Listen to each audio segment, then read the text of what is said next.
गरुड़ पुराण 8वां अध्याय। जब आत्मा ने अपने पापों का फल भोग लिया, जब उसके भीतर सच्चे प्रायश्चित की अग्नि जल उठी, तब एक प्रकाश उसकी ओर बढ़ता है।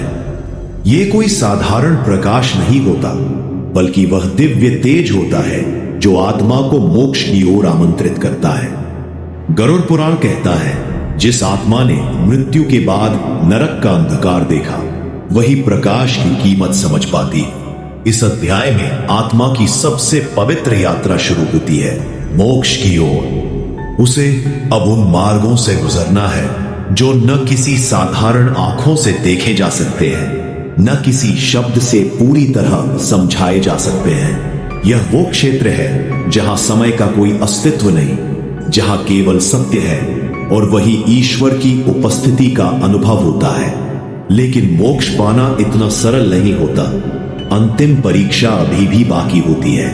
आत्मा से पूछा जाता है, क्या तू अपने हर कर्म की जिम्मेदारी लेने को तैयार है? क्या तू हर उस व्यक्ति को क्षमा कर पाई है जिसने तुझे दुख दिया?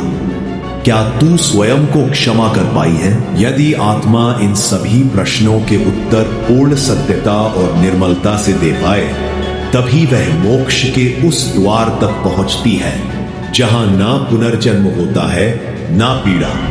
वहां केवल शांति है, केवल दिव्यता।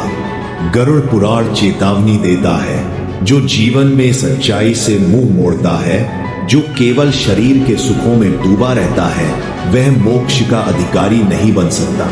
इस अध्याय का उद्देश्य है हमें भय नहीं, चेतावनी देना है। एक चेतावनी की जीवन कोई खेल नहीं। हर कर्म, हर विचार एक बीज है और मृत्यु के बाद वही बीज फल बनकर लौटते हैं। इसलिए आज अभी इस क्षण से चेत जाओ, अपने जीवन को उस दिशा में मोड़ो जहां आत्मा मुक्त हो, जहां अंतःकरण शुद्ध हो। क्योंकि मृत्यु जब दरवाजे पर आएगी, तब पछताने का समय नहीं मिलेगा। गरुड़ पुराण का ज्ञान हमें इसीलिए मिला है ताकि हम अंधकार में रहते हुए भी प्रकाश की ओर बढ़े। अगर ये ज्ञान आपके हृदय को छू गया हो तो अभी सब्सक्राइब करें, क्योंकि आगे आने वाले अध्यायों में हम जानेंगे आत्मा की पुनः सृष्टि में भूमिका, यमलोक के और रहस्य और उस अंतिम सत्य को जो जीवन और मृत्यु दोनों से परे है। देखते रहिए, क्योंकि अगला अध्याय आपके जीवन का दृष्टिकोण बदल सकता है।